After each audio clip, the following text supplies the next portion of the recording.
Yang langkah pertama adalah benerin diri dulu. Itu untuk supaya layak ya, supaya melayakkan diri supaya diketahui banyak orang, dikenal banyak orang. Karena orang yang sudah selesai dengan dirinya, dia akan mudah bermanfaat bagi orang lain. Kuncinya adalah selesai dengan diri. Ada yang nanya bagaimana menghadapi ujian. Saya tidak menjawab bagaimana menghadapi ujian. Persepsi tentang hidupnya harus diubah dulu. Karena kalau hidup ini ujian, selesainya ujian kapan? Misalkan setelah meninggal, berarti apa? Ujian. Itu kalau saya membahasakan adalah lingkar pengaruh. Lingkar pengaruh kita itu seberapa luas sih? Kalau pengaruhnya aja misalkan dalam keluarga aja nggak punya pengaruh, ya repot untuk jadi kaya raya. Lingkar pengaruh ini harus diperluas. Seberapa orang yang bisa dipengaruhi?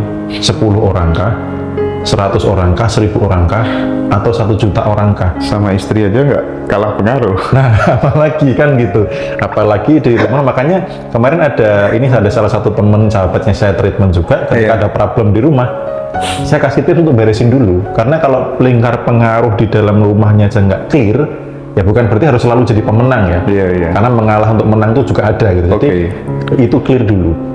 Nah, lingkar pengaruh itu bagaimana awalnya memang supaya kita orang tuh tahu dulu, kenal gitu kan, kemudian sampai ke tahap suka dan sampai juga terhadap trust gitu ya. Nah, itu memang kita mulai dari kecil dulu.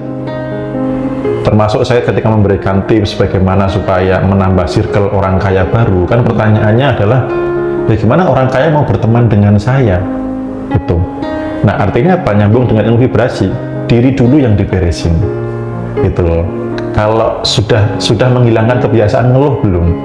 Karena kalau ketemu orang yang lebih kaya terus di sana ngeluh, ya langsung nggak nyaman gitu. Bahkan kita tuh dilihat dari sisi orangnya itu, ini nggak nyaman untuk ketemu gitu.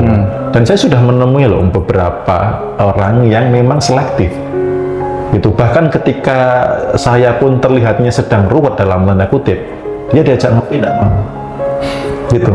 Ketika saya sudah membaik, dia ngabarin kapan kita ngopi gitu ya. Itu mereka yang sudah paham betul tentang vibrasi, nggak mau turun ke bawah, itu sampai di level itu. Nah, makanya yang langkah pertama adalah benerin diri dulu itu untuk supaya layak ya, supaya melayakkan diri supaya diketahui banyak orang, dikenal banyak orang. Karena kenal dan tahu ini beda.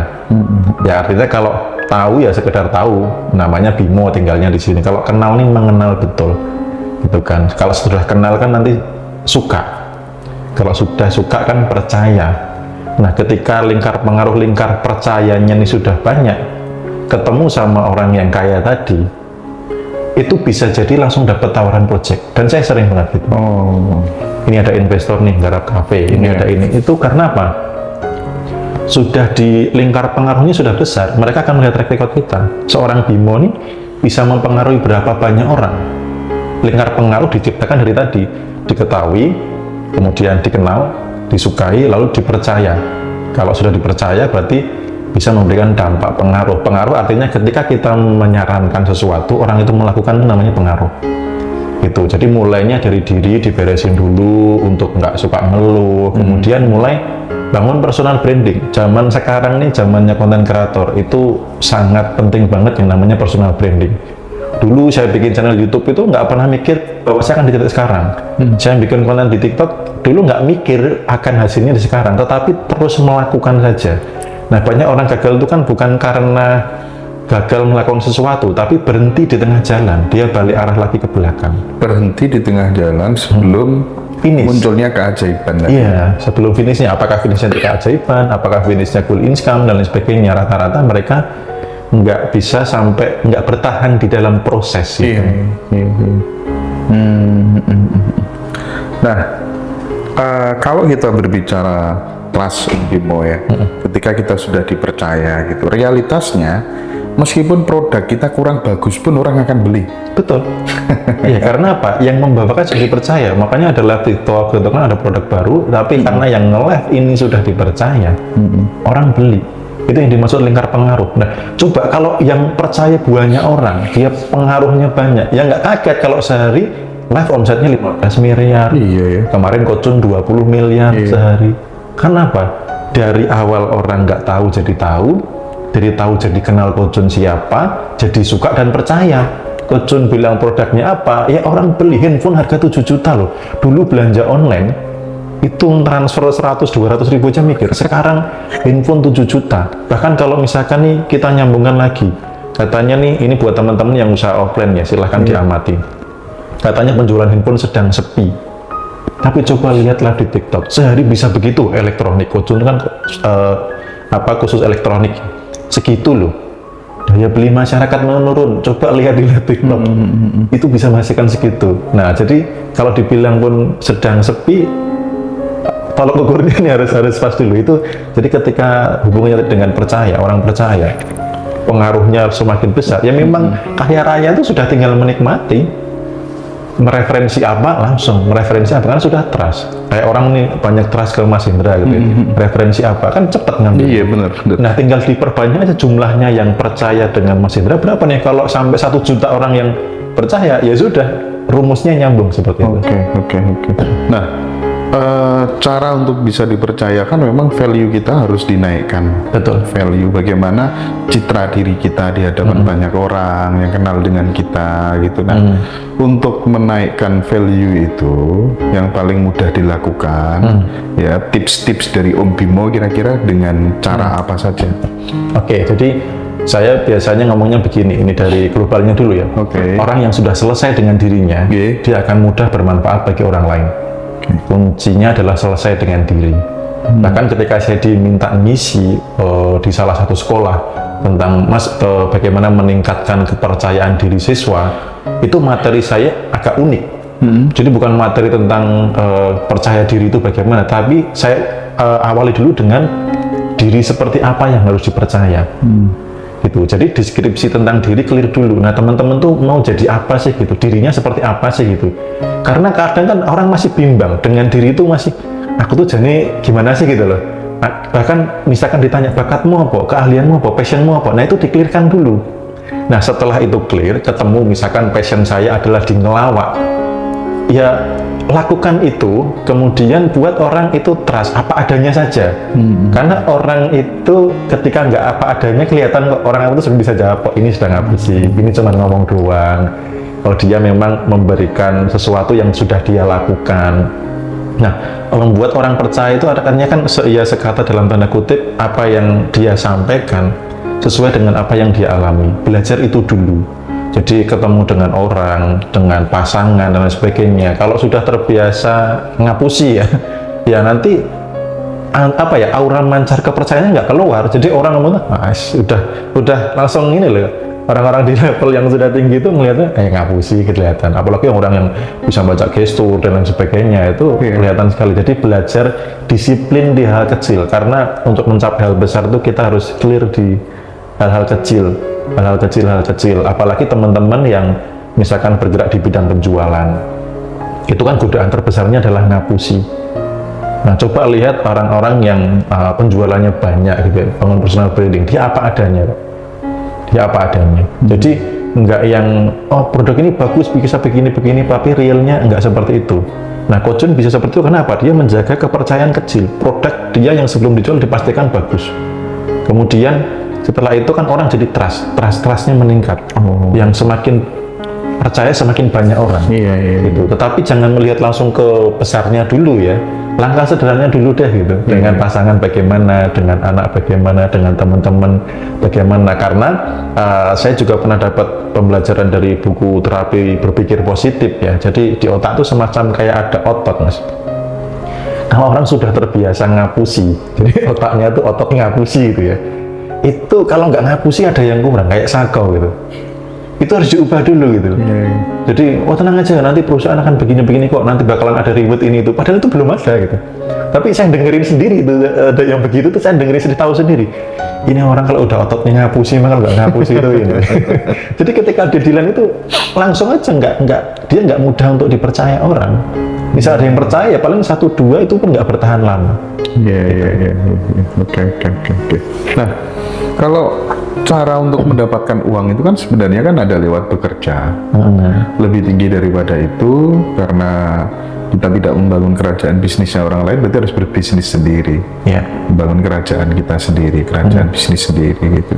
Yang ketiga, ada yang namanya berinvestasi. Terkadang orang yang sudah punya bisnis itu, waduh, aku punya bisnis tapi juga ngeluh juga ya, bayari karyawan segala macem, belum lagi nanti risiko untuk rugi, bangkrut dan seterusnya gitu. Sehingga kenapa tidak aset aja yang bekerja untuk kita gitu lewat investasi gitu. Nah, pengalaman Om Bimo dekat dengan orang-orang yang sudah selesai dengan dirinya, udah berhasil, udah sukses gitu, rata-rata mereka cara berinvestasinya bagaimana Om yang bisa diterapin teman-teman Om? Oke, salah satu nasihat sahabat saya yang saya katakan sudah berhasil ya itu, dan saya pun mulai meniru karena dari ngobrol ngopi itu saya dapat ilmu luar biasa. Bahkan setiap saya mau jalani bisnis, dia selalu support backup manajemen risikonya. Bahkan kemarin saya disodori perjanjian kerjasama pun dicek sama dia, itu pun juga ada beberapa sampai ada yang batal juga gitu ya. Jadi dia menasihati saya, bisnismu itu bagus, tapi kalau kamu backup dengan aset jauh lebih bagus gitu. Nah, jadi memang untuk investasi yang bagus itu memang kepada aset ya. Aset Itu kalau skalanya udah tinggi. Nah, teman-teman untuk memulai mandiri ya, artinya bukan dengan kerja ikut orang, itu kan 10 pintu rezeki itu kan 9-nya adalah dagang kan? Artinya kan perniagaan. Nah, coba teman-teman mulai mandiri dengan jualan. Apalagi jualan sekarang banyak banget yang kemudahannya lah. Kita dengan ngonten sambil menawarkan produk orang lain dengan ngafiliat, itu kan juga jualan.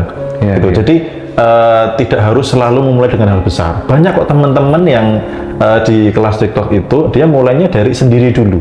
Sekarang sudah banyak bangun tim, mulai mikirin bikin kantor, mulai beli alat-alat untuk live. Termasuk saya pun juga bikin kantor gitu. Tinggal tanggal 11 ini sudah bisa dipakai gitu. Dan itu aset gitu. Kantor itu aset untuk backup bisnis gitu. Nah, kalau investasi yang lain-lainnya jujur aja saya belum jago banget karena saya masih di level yang masih mengumpulkan untuk berinvestasinya. Iya. Kalau harapannya sih ya dengan Jogja ya itu saya lebih fokusnya kalau di Jogja itu lebih ke properti misalkan kos-kosan, kontrakan dan sebagainya. Karena kalau kuliner itu saya mengamati untuk terjun investasi di bisnis kuliner itu Gen Z itu bosenan. Jadi Gen Z itu bosenan ya? Banyak kuliner tuh yang hanya viral sesaat begitu. Betul. Nah, itu kalau nggak bisa menciptakan ide baru, konsep baru dan sebagainya, itu akhirnya ya mereka hanya sana sini jarang yang berlangganan betul gitu jarang. Jadi kalau investasi saya lebih kepada aset sih gitu. Aset ya. Kalau melihat dari sosok Pak Mardigu gitu, apa yang bisa kita teladani soal investasi, soal ide-idenya yang sangat out of the box begitu, gimana? Ya kalau saya tiru dari Pak Mardigu, kecuali aset juga emas. Emas. Ya, emas karena emas itu kan nilainya terus naik, Bertambah ya. Contohnya begini, misalkan biaya pendaftaran sekolah anak itu kan sekarang 5 juta. Iya. Misalkan ini anak pertama nih, anak kedua kira-kira 5 tahun lagi itu akan daftar sekolah juga. Apakah 5 tahun lagi yang anak kedua daftar sekolah sama 5 juta, Mas? Enggak kan? Enggak ya. Pasti kan naik. Iya. Nah, kalau saya nggak mau mengikuti kenaikannya, saya daftar anak ini 5 juta yang pertama, anak kedua saya simpan emas 5 gram sekarang. Nanti 5 tahun dia nilainya 5 juta nggak? Lebih kan? Dia akan mengikuti kenaikan harga pendaftaran kelas. Iya benar. Jadi kalau kita ngejar kenaikan rupiahnya bisa jadi nggak kekejar. Tapi kalau kita simpan emas sekarang, itu nanti kenaikan pendidikan, termasuk biaya kesehatan, termasuk misalkan mau naik haji, dulu naik haji berapa gram emas, sekarang berapa gram emas, sama loh Mas, secara gramasinya, tapi rupiahnya, coba. Iya betul. Jadi yang saya tiru adalah ngoleksi emas antam gitu. Ya menyimpan uang di deposito ya agak dungu juga sebenarnya. Iya. Kan ada cara cerdas seperti itu ya. Iya, kalau saya dari Pak Mardigu yang saya tiru adalah emas. Jadi saya mulai setelah dikenal Pak Mardigu itu saya mulai disiplin nabung emas. tiap bulan, nanti dari kecil-kecil, misalkan sebulan mau berapa lah, 5 gram atau 10 gram, tapi continue terus gitu. Kan ada ungkapan Om, berakit-rakit ke hulu, berenang-renang kemudian begitu ya.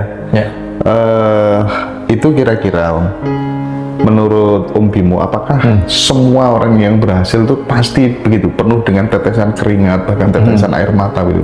Mayoritas apa begitu? Tergantung ini sih, kalau dulu saya begitu. Karena belief system saya salah. Oh gitu. Iya. Kalau sekarang makin happy, saya makin hoki. Makin happy, makin hoki. Iya, kelas filosofi ini ya. Betul, makanya kemarin di grup kelas itu kan ada yang nanya tentang hidup ini kan adalah ujian gitu kan. Ada yang nanya bagaimana menghadapi ujian.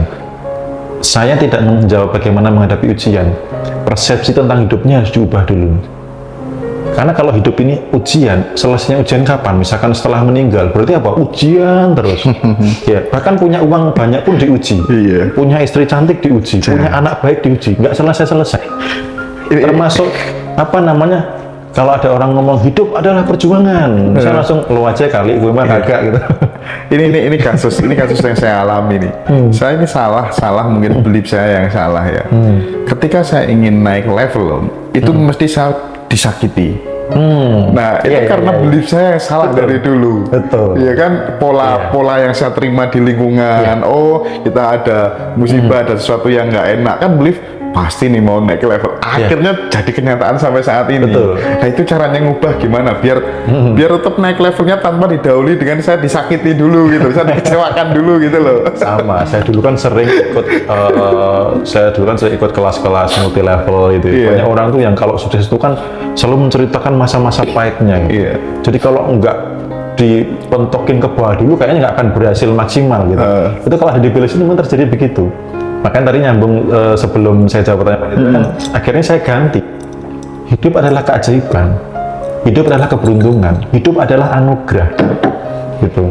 Jadi bukan hidup adalah perjuangan, ya sono gitu, lo aja kali gue mah agak gitu. Nah, cara mengubah itu memang harus ada sumber informasi baru yang itu kita sepakati, lalu akhirnya kita afirmasikan, kita pancarkan. Oke, mulai detik ini kita putuskan, mulai detik ini hidup saya adalah anugerah. Hidup saya adalah keajaiban dan keberuntungan. Jadi untuk naik level, saya tidak perlu jatuh lagi. Karena kan naik tangga itu kan tidak harus kepleset dulu, Mas. Bisa naik dengan mulus kan gitu. Kayak gitu. Iya. Oke. Mudah-mudahan ini ya, Dan terus tadi gimana, Om? Apa tuh namanya? Intinya adalah kita harus mengubah dengan bahasa kalimat keyakinan kita sendiri begitu. Biar belief yang salah yang nggak enak itu kembali menjadi enak gitu ya. Betul. Nanti pastikan kalau misalkan teman-teman ada coach atau ada orang yang level kesadaran lebih tinggi, tanya dulu. Makanya teman-teman di kelas yang mau bikin afirmasi atau apa, saya sarankan untuk tanya dulu. Karena kalau itu salah, ya kedepannya ya sama seperti yang terjadi kayak saya Mas Indra, akhirnya harus sakit dulu baru naik, sakit dulu baru naik. Betul. Itu memang harus clear, harus benar. Jadi kalau teman-teman mau bikin, bisa kalau ada yang bisa dikonsultasikan boleh, atau paling enggak kalimatnya itu semuanya negatif, tidak ada kalimatnya semuanya positif, tidak ada negatifnya. Jadi semakin hari saya semakin beruntung, semakin hari saya semakin dimudahkan rezekinya gitu. Itu diucap ada kalimat semakin yang di belakangnya adalah baik. Ada kalimat selalu yang di belakangnya adalah baik. Nah, bahayanya orang itu kan ketika ngomong aku tuh orangnya negatif belakangnya. Aku tuh selalu begini-begini, selalu apa, selalu ini, ya itu menjadi program dalam diri. Nah, aku tuh orangnya dan aku itu selalu, pastikan belakangnya ini positif. Kalau negatif, hati-hati, karena itu yang terjadi dalam kehidupan. Di dalam hati yang damai, segala sesuatu bisa terjadi ya. Keajaiban akan datang. Betul. Ya, intinya adalah happy tadi. Happy ya, makanya makin happy, makin hoki.